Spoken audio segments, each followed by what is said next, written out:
Class 12 के रसायन विज्ञान अभ्यास 8 में आज हम लोग पढ़ेंगे पोटेशियम डाइक्रोमेट। पोटेशियम डाइक्रोमेट कैसे बनता है, इसके बनाने की विधि क्या है, इसके भौतिक गुण क्या होते हैं, रासायनिक गुण क्या होते हैं और पोटेशियम डाइक्रोमेट का उपयोग कहाँ किया जाता है, आज इस वीडियो में बताया जाएगा। तो आप सभी विद्यार्थी इसे अपने कॉपी में नोट करते चलिएगा, जिससे आपका एक नोट्स भी बनता रहेगा। तो पोटेशियम डाइक्रोमेट बनाने के लिए 3 चरण को चलना पड़ेगा, मतलब 3 जो है विधि का प्रयोग जब करेंगे तब जाकर के पोटेशियम डाइक्रोमेट बनता है। तो पहला जो है विधि क्या होगा, उसके बाद से दूसरा विधि में क्या होगा और तीसरा विधि में जाकर के पोटेशियम डाइक्रोमेट बनेगा। तो यहाँ पर जो है पहले हेडिंग को नोट कर लीजिएगा, पोटेशियम डाइक्रोमेट। पोटेशियम डाइक्रोमेट का सूत्र क्या होता है, तो K2Cr2O7 होता है। सूत्र याद रखिएगा, K2Cr2O7। अब बनाने की विधि क्या है, तो पोटेशियम डाइक्रोमेट बनाने की विधि क्या है, तो पहले लिख लेंगे बनाने की विधि हेडिंग को, और यहाँ लिखेंगे क्रोमाइट आयस को पीसकर। याद रखिएगा किसको, क्रोमाइट आयस को होता है, उसको पीसकर उसमें निर्जल सोडियम कार्बोनेट। निर्जल मतलब उसके अंदर जो है जल नहीं होना चाहिए, मतलब सोडियम जो कार्बोनेट लेंगे उसके अंदर जो है जल नहीं होना चाहिए। तो निर्जल सोडियम कार्बोनेट और बिना बूझा चूना मिला करके मिश्रण को वायु के उपस्थित में क्या करेंगे, गर्म करके सोडियम क्रोमेट तथा फेरिक ऑक्साइड बनाती हैं। मतलब यहाँ पे जो क्या क्या बनेगा इसके बारे में आपको याद रखना है। उसके बाद से दूसरे नियम में क्या बनेगा और तीसरे नियम में जा कर के पोटेशियम डाइक्रोमेट बनेगा। तो पहले जो हमारा जो विधि होगा इसमें 3 विधि का प्रयोग करेंगे तब जा कर के पोटेशियम डाइक्रोमेट बनता है। तो पहली विधि में क्या है, क्रोमाइट अयस्क है। तो यह जो सूत्र है FeCr2O4 जो है यह क्रोमाइट आयस हो गया। इसको पीस करके निर्जल जो है सोडियम क्या है, कार्बोनेट हो गया है। और यहाँ बूझा बिना बूझा चूना, याद रखिए बिना बूझा चूना सूत्र होता है CaO होता है। क्या होता है, CaO उसको कहा जाता है। तो बिना बूझा चूना मिला करके मिश्रण को वाई, यह वाई मतलब ऑक्सीजन के उपस्थित में गर्म करेंगे तो क्या बनेगा, इसका नाम क्या बनेगा, सोडियम क्रोमेट बनेगा। और उसके साथ जो क्या बनेगा, फेरिक ऑक्साइड भी बनेगा और कार्बन डाइऑक्साइड गैस भी बना है। तो यहाँ पर जो है इस रिएक्शन को पहले आप सभी विद्यार्थी पहले अपने कॉपी में क्या कर लीजिए, नोट कर लीजिए। और इस रिएक्शन के बारे में समझेंगे कि इसका नाम क्या है, तो यह क्रोमाइट आयस का है और जो है यह निर्जल जो है सोडियम कार्बोनेट है और यह ऑक्सीजन के साथ जो है गर्म किया गया है। और किसको मिलाकर किसके उपस्थित में है, तो बिना बूझा चूना के साथ जो है गर्म किया गया है। तो यह बना है सोडियम क्रोमेट बना है, फेरिक जो है ऑक्साइड बना है और कार्बन डाइऑक्साइड बना है। अब ये जो बना है सोडियम जो क्रोमेट बना है, अब ये सोडियम क्रोमेट जो है सल्फ्यूरिक अम्ल के साथ जब गर्म किया जाएगा तो क्या बनेगा, तो यहाँ पे लिख लेंगे अब नीचे, सोडियम क्रोमेट को जल द्वारा निष्कासित करके, मतलब जल का निष्कासित कर देंगे। मतलब सोडियम क्रोमेट में जो है अगर जल की कुछ मात्रा है तो उसको पहले बाहर कर लेंगे। बाहर करके विलयन में शांत सल्फ्यूरिक अम्ल, मतलब शांत सल्फ्यूरिक मतलब H2SO4 अम्ल को मिलाते हैं, जिससे सोडियम क्रोमेट सोडियम डाइक्रोमेट में क्या हो जाता है, बदल जाता है। तो पहले क्या था, सोडियम जो है क्रोमेट था, अब वह जो सल्फ्यूरिक अम्ल के साथ जब गर्म कर देते हैं मिला करके तो क्या बन जाएगा, सोडियम डाइक्रोमेट में बदल जाता है। अब यहाँ पे क्या था, Na2CrO4 जो था, अब यहाँ पे आ गया Na2CrO4 है। इसका नाम क्या है, सोडियम क्रोमेट नाम है और इसका नाम है शांत सल्फ्यूरिक अम्ल है। जब दोनों को मिला करके गर्म किया गया तो यहाँ पे क्या बना है, सोडियम डाइक्रोमेट। इसका नाम क्या हो जाएगा, सोडियम डाइक्रोमेट। इसका नाम है Na2Cr2O7 प्लस इसके साथ जो है सोडियम सल्फेट Na2SO4 प्लस जल भी प्राप्त हुआ है। अब यह जो बना इसमें इसमें, मतलब यह पहला जो विधि में क्या बना, सोडियम क्रोमेट बना। और सोडियम क्रोमेट जो है सल्फ्यूरिक अम्ल के साथ जब क्रिया किया गया सोडियम डाइक्रोमेट बना। अब सोडियम डाइक्रोमेट जो है पोटेशियम क्लोराइड से जब क्रिया करेगा तब जाकर के पोटेशियम डाइक्रोमेट बन जाएगा। तो अब यहाँ तीसरा चरण में क्या लिखेंगे, तो तीसरा चरण होगा सोडियम डाइक्रोमेट। अभी यहाँ क्या बना था, सोडियम डाइक्रोमेट, तो यहाँ लिखेंगे सोडियम डाइक्रोमेट को गर्म सांद्र विलयन में पोटेशियम क्लोराइड को गर्म सांद्र विलयन मिलाते हैं तो पोटेशियम क्या बन गया, डाइक्रोमेट बनता है। तो पोटेशियम डाइक्रोमेट बनाने की कितनी विधियां था, तो 3 विधि के द्वारा ही बनाया जा सकता है। मतलब पहले विधि में क्या हुआ, दूसरे विधि में क्या हुआ और तीसरे विधि में क्या हुआ, इसे अपने कॉपी में ज़रूर लिखिएगा, इसे 2 बार पढ़िएगा, आपको याद हो जाएगा। तो यहाँ पे जो बना है इसका नाम क्या है, सोडियम जो है क्या है, डाइक्रोमेट है और पोटेशियम क्लोराइड के साथ जब मिलाया गया है तो ये क्या बन गया, पोटेशियम जो है डाइक्रोमेट बन गया और उसके साथ जो है सोडियम क्लोराइड भी बन गया। तो समझ में आ गया होगा कि ये कैसे बनाया गया। तो ये तीनों जो है रिएक्शन को आपको परीक्षा में लिखना पड़ेगा, तब जाकर के यह जो है पोटेशियम डाइक्रोमेट का विधि संपन्न होगा। तो अब हम लोग पढ़ेंगे पोटेशियम डाइक्रोमेट का जो है भौतिक गुण क्या है और इसके भौतिक गुण क्या है, उसके रासायनिक गुण क्या हैं और इसका उपयोग कहाँ किया जाता है, अब इसके बारे में। तो भौतिक गुण, अब यहाँ हेडिंग को नोट कर लीजिए। तो पोटेशियम डाइक्रोमेट का भौतिक गुण क्या है, तो पहला जो भौतिक गुण है यह जल में क्या होता है, विलय होता है। जल में विलय का मतलब जो है पोटेशियम डाइक्रोमेट जो है जल में क्या हो जाता है, घुल जाता है। अब दूसरा क्या है, यह लाल जो है क्रिस्टली ठोस होता है। मतलब जो है पोटेशियम डाइक्रोमेट जो है किस रंग का होता है, तो लाल रंग का क्या होता है, क्रिस्टली ठोस होता है। तीसरा हो जाएगा कि यह जली विलयन नारंगी लाल होता है। मतलब इसका जो जली विलयन होता है वह किस रंग का होता है, नारंगी लाल होता है। तो समझ में आ रहा होगा भौतिक गुण। और चौथा जो है यह ठंडे जल में अल्प विलय होता है। मतलब पोटेशियम डाइक्रोमेट जो होता है वह ठंडे जल में क्या होता है, कम विलय होता है। अल्प मतलब कम विलय होता है और यह गर्म जल में क्या होता है, अधिक विलय होता है। तो यहाँ 5 भौतिक गुण को बताया गया। तो ये 5 भौतिक गुण को आप सभी विद्यार्थी अपने कॉपी में नोट कर लीजिए, 2 बार पढ़िए, आपको यह भौतिक गुण आपको अच्छे से याद हो जाएगा। तो अब हम लोग पढ़ेंगे रासायनिक गुण। अब रासायनिक गुण में पहला समझेंगे ऊष्मा का प्रभाव। मतलब ऊष्मा मतलब क्या होता है, हीट माने होता है ऊष्मा, और ऊष्मा को हिंदी में क्या कहेंगे, गर्म।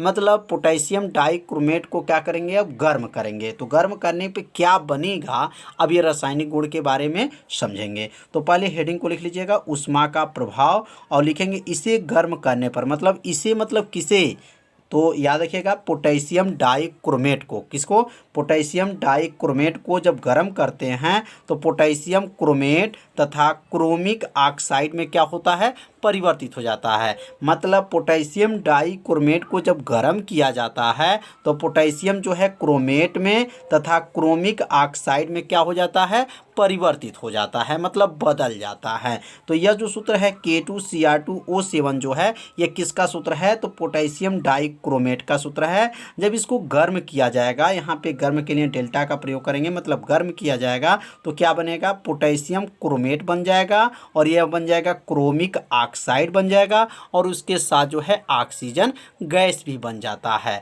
तो इस रिएक्शन को पहले आप सभी विद्यार्थी पहले लिख लीजिए अपने कॉपी में। और दूसरा जो है HCl से क्रिया, मतलब HCl से क्रिया करेगा तो क्या बनेगा, तो यहाँ लिखेंगे कि यह HCl से क्रिया करके क्लोरीन गैस प्राप्त करती है। मतलब पोटेशियम डाइक्रोमेट जो है HCl से जब क्रिया कर लेती हैं तो क्या बनाती हैं, क्लोरीन गैस बनाती हैं। उसके साथ और भी कुछ बनता है, यहाँ पर अभी रिएक्शन के बाद जो है बताया जाएगा। तो यहाँ पहले देखिएगा पोटेशियम डाइक्रोमेट है, ये किसका सूत्र है, पोटेशियम डाइक्रोमेट है, और HCl से जब क्रिया किया है तो पोटेशियम क्लोराइड भी बना है। क्या बना है, पोटेशियम क्लोराइड, क्रोमियम ट्राइक्लोराइड बना है, जल बना है, और कौन सा गैस बना है, क्लोरीन गैस बना है। तो समझ में आ गया होगा कि जो पोटेशियम डाइक्रोमेट जो होते हैं वह HCl से जब क्रिया करते हैं तो क्या बनता है, पोटेशियम क्लोराइड बनता है, क्रोमियम ट्राई क्लोराइड बनता है, जल बनता है और क्लोरीन गैस बनता है। तो अब तीसरा जो है क्षार से क्रिया, मतलब क्षार से जब क्रिया करेगा तो क्या बनेगा। तो लिख लेंगे क्षार से क्रिया और ये लिखेंगे यह पोटेशियम हाइड्रोक्साइड क्या है, क्षार है। तो KOH से जब क्रिया करता है तो पोटेशियम क्रोमेट बनता है। क्या बनता है, पोटेशियम क्रोमेट बनता है। तो यहाँ लिख लेंगे Cr2 मैंने K2Cr2O7 ये किसका सूत्र है, तो पोटेशियम डाइक्रोमेट का सूत्र है। और ये क्षार मतलब कौन सा क्षार है, तो पोटेशियम हाइड्रोक्साइड के साथ जब इसको क्रिया करता है तो यह क्या बन गया है, पोटेशियम क्रोमेट बनता है। क्या बनता है, पोटेशियम क्रोमेट बन गया और उसके साथ जो है जल भी प्राप्त हुआ है। तो इस रिएक्शन को आप सभी विद्यार्थी जरूर लिखिएगा और रिएक्शन को 2 बार जब रफ में लिखेंगे तो आपको रिएक्शन क्या हो जाएगा, याद हो जाएगा। तो अब चौथा जो हम रिएक्शन समझेंगे नौसादर से क्रिया। NH4Cl मतलब नौसादर इसको कहा जाता है या अमोनियम क्लोराइड भी उसे कहा जाता है। तो यहाँ लिख लेंगे कि यह अमोनियम क्लोराइड से जब क्रिया करता है तो क्या बनता है, मतलब कौन क्रिया करेगा, तो पोटेशियम डाइक्रोमेट तो क्या बना है, क्रोमिक ऑक्साइड बना है। तो यहाँ लिख लेंगे यह NH4Cl से जब क्रिया करेगा तो क्या बनेगा, क्रोमिक ऑक्साइड बनती हैं। मतलब पोटेशियम डाइक्रोमेट जो है नौसादर से जब क्रिया कर लेगा तो क्या बनेगा, अब इसके बारे में समझ लेंगे। तो यह जो सूत्र है पोटेशियम डाइक्रोमेट का सूत्र है और यह जो सूत्र है नौसादर का सूत्र है। नौसादर भी कहा जाता है और अमोनियम क्लोराइड भी कहा जाता है। जब दोनों को मिला करके जब गर्म किया जाता है तो क्या बनेगा, क्रोमिक ऑक्साइड। Cr2O3 जो है ये क्रोमिक ऑक्साइड का जो है सूत्र है। पोटेशियम क्लोराइड हो जाएगा, जल भी बनेगा और नाइट्रोजन गैस भी बनता है। तो मतलब नौसादर से जब क्रिया करेगा तो कौन सा गैस बनेगा, नाइट्रोजन गैस बनता है। तो यहाँ पे जो है 4 जो है यहाँ पे क्या बताया गया, रासायनिक गुण बताया गया। तो ये चारों रासायनिक गुण को पहले आप सभी विद्यार्थी अपने कॉपी में नोट कर लीजिएगा और इसे 2 बार जरूर पढ़िएगा जिससे आपको क्या हो जाएगा, याद हो जाएगा। अब हम लोग पढ़ेंगे इसका उपयोग कहाँ करते हैं, पोटेशियम डाइक्रोमेट का उपयोग कहाँ पे होता है। तो अब यहाँ पे हेडिंग को नोट कीजिए, उपयोग में इसका उपयोग कहाँ कहाँ करते हैं। तो फोटोग्राफी जो मशीन होता है, फोटोग्राफी प्लेट वाला जो मशीन होता है उसमें इसका प्रयोग किया जाता है। तो लिख लेंगे फोटोग्राफी में क्या होता है, फोटोग्राफी में इसका प्रयोग किया जाता है। तो याद रखिए पोटेशियम डाइक्रोमेट का प्रयोग फोटोग्राफी में किया जाता है। दूसरा होगा आयतनीय विश्लेषण के रूप में इसका प्रयोग किया जाता है। मतलब पोटेशियम डाइक्रोमेट का प्रयोग किस में करते हैं, आयतनीय विश्लेषण के रूप में इसका प्रयोग किया जाता है। तीसरा है अभिकर्मक के रूप में इसका प्रयोग किया जाता है। और चौथा जो है अम्लीय माध्यम में प्रबल ऑक्सीकारक के रूप में इसका प्रयोग किया जाता है। तो ये चारों उपयोग को आप सभी विद्यार्थी जरूर नोट कर लीजिएगा और इसे 2 बार इसको भी पढ़िएगा, आपको उपयोग भी अच्छे से याद। सबसे पहले हेडिंग को नोट कर लीजिएगा, पोटेशियम परमैंगनेट। पोटेशियम परमैंगनेट का सूत्र क्या होता है, तो KMnO4 होता है। क्या होता है, KMnO4। यह किसका सूत्र है, पोटेशियम परमैंगनेट का। अब इसको बनाने के लिए कितने विधि का प्रयोग करेंगे जिससे जाकर के पोटेशियम परमैंगनेट बनेगा। तो याद रखिएगा इसमें 2 विधि का प्रयोग करना पड़ता है। 2 विधि का जब प्रयोग कर लेंगे तो पोटेशियम परमैंगनेट क्या हो जाएगा, बन जाता है। तो पहले हेडिंग को लिख लेंगे बनाने की विधि। अब बनाने की विधि के बाद से लिखेंगे मैग्नीज डाइऑक्साइड, इसको कहते हैं MnO2। क्या कहेंगे, मैग्नीज डाइऑक्साइड इसको बोला जाता है कि Y के उपस्थित में पोटेशियम हाइड्रोक्साइड के साथ गर्म करने पर पोटेशियम मैग्नेट बनता है। तो यहाँ पर जो है पहले मैग्नीज डाइऑक्साइड को लेंगे और ऑक्सीजन मतलब Y की उपस्थित में किसको लेंगे, पोटेशियम हाइड्रोक्साइड के साथ क्या करेंगे, गर्म करेंगे तो क्या बनेगा, पोटेशियम मैग्नेट बनता है। अब जब पोटेशियम मैग्नेट जब बन जाएगा तो यह पोटेशियम मैग्नेट जो है कार्बन डाइऑक्साइड के साथ जब क्रिया कर लेगा तब क्या बनेगा, पोटेशियम पर मैग्नेट बनता है। तो यहाँ पे दो रिएक्शन आपको लिखना होगा जिससे जो है पोटेशियम पर मैग्नेट बनेगा। तो पहला जो है MnO2, MnO2 का मतलब मैग्नीज डाई ऑक्साइड। अब यहाँ पे लिखेंगे इसका नाम क्या है, मैग्नीज डाई ऑक्साइड। और क्या है किसके उपस्थित में, तो ऑक्सीजन के उपस्थित में पोटेशियम हाइड्रोक्साइड KOH का नाम क्या है, पोटेशियम हाइड्रोक्साइड के साथ जब गर्म करेंगे तो क्या बनेगा, पोटेशियम मैग्नेट बनेगा। क्या बनेगा, पोटेशियम मैग्नेट। और पोटेशियम मैग्नेट का सूत्र क्या होता है, तो K2MnO4 होता है और उसके साथ क्या बना है, जल बना है। अब यह पोटेशियम मैग्नेट को जब कार्बन डाइऑक्साइड के साथ जब गर्म करेंगे तो क्या बनेगा, पोटेशियम जो है पर मैग्नेट बनेगा। क्या बनेगा, पोटेशियम पर मैग्नेट बनेगा। तो इसमें जो है दो रिएक्शन को लिखना पड़ेगा। तो पहला रिएक्शन को पहले, यह रिएक्शन को पहले आप सभी विद्यार्थी अपने कॉपी में नोट कर लीजिए। और जो नोट करने के बाद से यह जो बना है पोटेशियम मैग्नेट, और यह पोटेशियम मैग्नेट जो है कार्बन डाइऑक्साइड के साथ जब गर्म किया गया है तो क्या बना है, पोटेशियम पर मैग्नेट बन गया है। तो समझ में आ गया होगा कि पोटेशियम पर मैग्नेट कैसे जो है बनाया जाता है। अब हम लोग पढ़ेंगे इसके भौतिक गुण क्या हैं। तो भौतिक गुण लिखने से पहले इन दोनों रिएक्शन को आप सभी विद्यार्थी अपने कॉपी में क्या कीजिए, नोट कर लीजिए। अब यहाँ लिखेंगे भौतिक गुण, मतलब पोटेशियम पर मैग्नेट का जो है भौतिक गुण क्या होता है। अब भौतिक गुण के बारे में समझेंगे। तो पहला भौतिक गुण क्या है, तो पोटेशियम पर मैग्नेट जो होता है वह गहरे बैंगनी रंग का होता है। किस रंग का, गहरे बैंगनी रंग का होता है। यहाँ लिख लेंगे पहला, यहाँ पहला लिखेंगे और यहाँ लिख लेंगे यह गहरे बैंगनी रंग का होता है। किस रंग का, बैंगनी रंग का होता है, रंग का होता है। पहला समझ में आ गया होगा कि पोटेशियम पर मैग्नेट जो है किस रंग का होता है, तो गहरी जो है बैंगनी रंग का होता है। दूसरा लिखेंगे यहाँ पे, अब यहाँ दूसरा लिखेंगे कि यह जल में जो है विलय होता है। यह जल में क्या होता है, विलय होता है।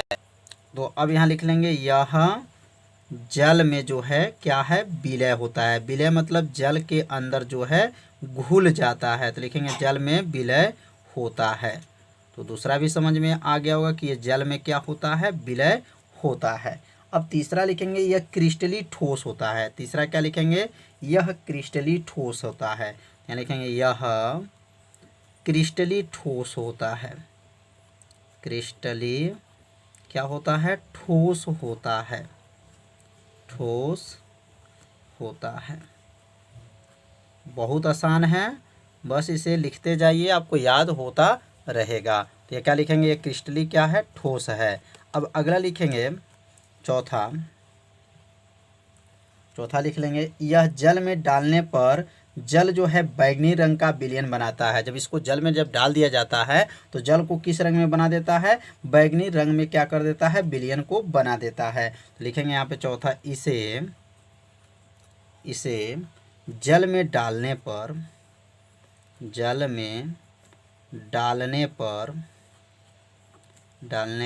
किस रंग का बनाएगा, डालने पर जल बैंगनी रंग, जल जो है बैंगनी रंग का विलयन, बैंगनी रंग का विलयन बनाता है, विलयन बनाता है।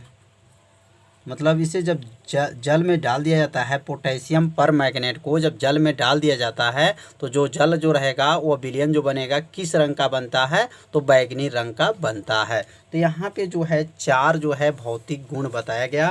तो यह भौतिक गुण को आप सभी विद्यार्थी अपने कॉपी में नोट कर लीजिए। अब हम लोग पढ़ेंगे इसका रासायनिक गुण।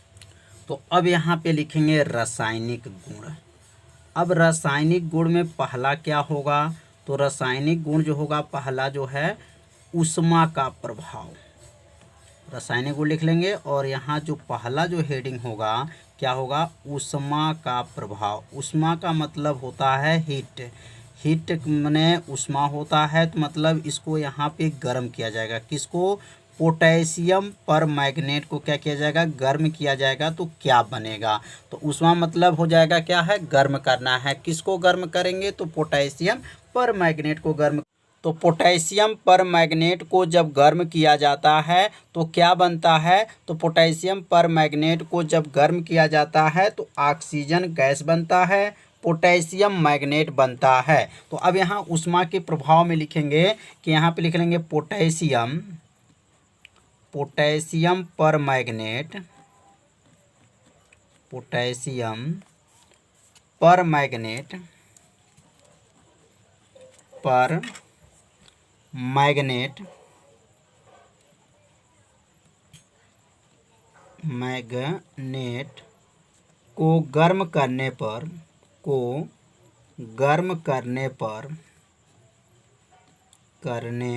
पर किस में बदल जाता है, तो गर्म करने पर ऑक्सीजन गैस भी बनता है और उसके साथ जो क्या बनेगा, पोटेशियम, क्या बनेगा, पोटेशियम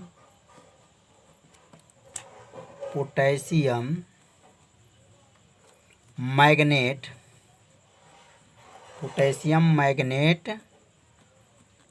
तथा ऑक्सीजन गैस बनता है, तथा क्या बनता है, ऑक्सीजन गैस बनता है, ऑक्सीजन गैस बनता है। तो समझ में आ गया होगा कि जब पोटेशियम पर मैग्नेट को गर्म किया जाता है तो क्या बनता है, पोटेशियम मैग्नेट बनता है और क्या बनता है, ऑक्सीजन गैस बनता है। अब यहाँ रिएक्शन को लिख लेंगे, तो यहाँ लिखेंगे KMnO4, इसका नाम है पोटेशियम पर मैग्नेट। जब इसको गर्म करेंगे तो क्या बनेगा, पोटेशियम मैग्नेट, मतलब K2MnO4, इसका नाम क्या है, पोटेशियम मैग्नेट है। और यहाँ बनेगा MnO2, मैग्नीज डाइऑक्साइड, और बनेगा ऑक्सीजन गैस बनेगा। अब यहाँ के कितना है, 2 है, और यहाँ के कितना है, 1 है, यहाँ 2 लगा लेंगे, 2 के हो गया। और Mn यहाँ कितना है, तो Mn 1 यहाँ है और Mn यहाँ 1 है, तो कितना हो जाएगा, इधर भी Mn कितना है, 2 है। और ऑक्सीजन 4 दूना क्या है, 8 है, तो 4 यहाँ पे है, 4 दू 6, 6 दू 8, मतलब ये दोनों पक्ष क्या हो गया, संतुलित हो गया। तो समझ में आ गया होगा कि पोटेशियम पर मैग्नेट को जब गर्म किया जाता है तो क्या क्या बनता है, पोटेशियम मैग्नेट बनता है और क्या बनता है, ऑक्सीजन गैस बनता है। तो इसे अपने कॉपी में ज़रूर नोट कर लीजिए। अब दूसरा लिखेंगे यहाँ पे। अब दूसरा जो है क्या है, तो लिखेंगे सांद्र सल्फ्यूरिक अम्ल, मतलब सांद्र H2SO4 से क्या करेंगे, क्रिया करेंगे। तो सांद्र H2SO4 से क्या करेंगे, क्रिया करेंगे, तो क्या बनेगा।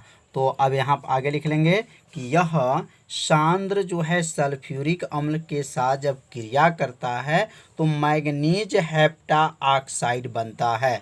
तो मतलब यह, मतलब किसके साथ, मतलब पोटेशियम पर मैग्नेट। तो लिखेंगे यहाँ पर यह सांद्र, क्या लिखेंगे, यह सांद्र H2SO4 के साथ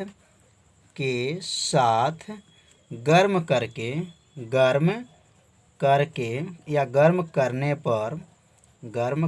पर क्या बनता है, गर्म करने पर, तो लिख लेंगे मैग्नीज हेप्टा ऑक्साइड,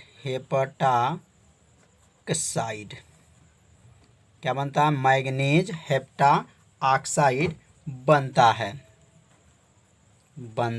है।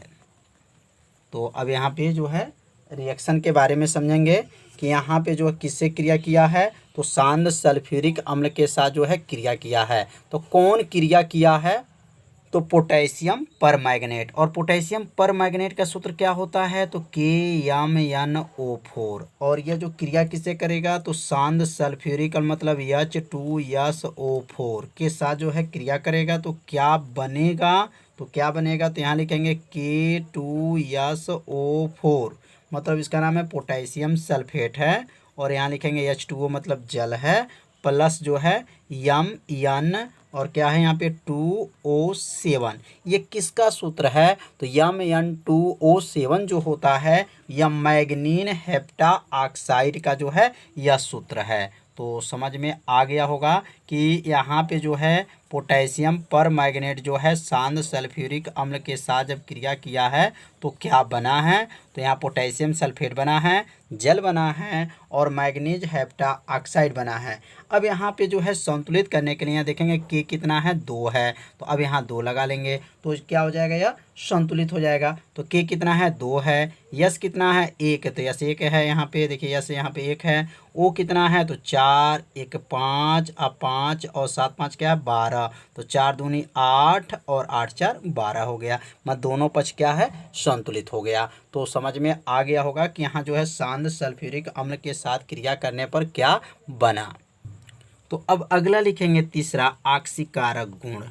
तीसरा क्या लिखेंगे? ऑक्सीकारक गुण। ऑक्सीकारक जो है क्या है? गुण। तो ऑक्सीकारक गुण क्या है अब इसके बारे में भी समझ लेंगे।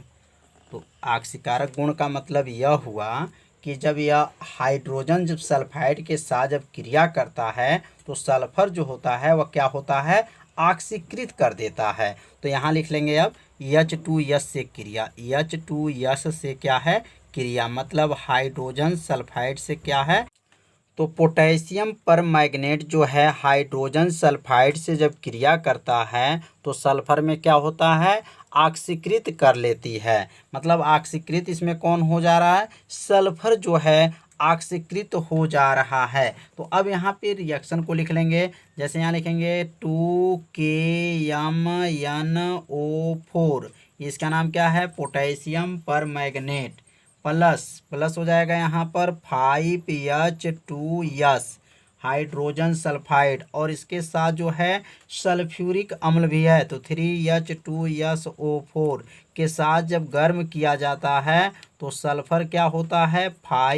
5S मतलब सल्फर जो है और क्या हो रहा है? ऑक्सीकृत हो जा रहा है। और यहाँ पे जो बनेगा 2MnSO4 मैग्नीज सल्फेट इसको कहा जाएगा।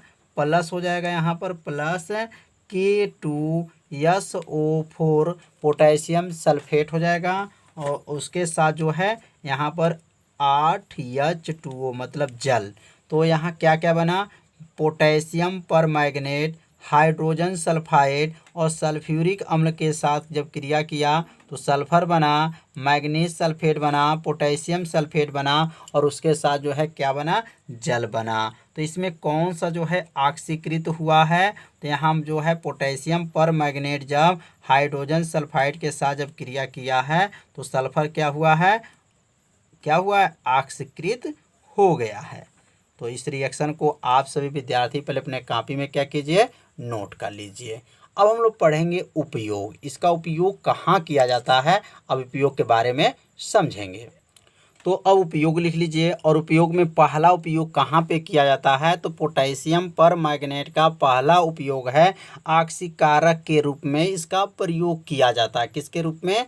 ऑक्सीकारक के रूप में प्रयोग किया जाता है। जैसे ऊपर ऑक्सीकारक गुण देखे हैं, ऑक्सीकारक गुण पाया जाता है जिसमें सल्फर क्या हुआ था? ऑक्सीकृत हो गया था। तो यहाँ पर किसका गुण पाया जाता है? तो ऑक्सीकारक के गुण पाया जाता है। दूसरा जो होता है कुआं के जल को शुद्धिकरण करने में, मतलब कुआं के अंदर जो जल होते हैं तो उसको जो शुद्ध करने के लिए उसके अंदर क्या डाला जाता है? कुएं के अंदर पोटेशियम पर मैग्नेट को जब डाल दिया जाता है तो कुएं का जल क्या हो जाता है?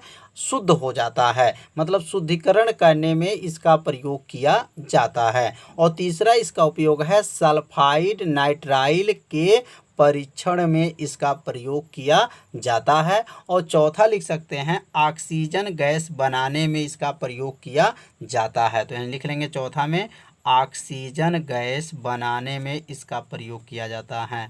ऑक्सीजन गैस बनाने में इसका प्रयोग किया जाता है। ऑक्सीजन गैस का लिखेंगे? बनाने में प्रयोग किया जाता है।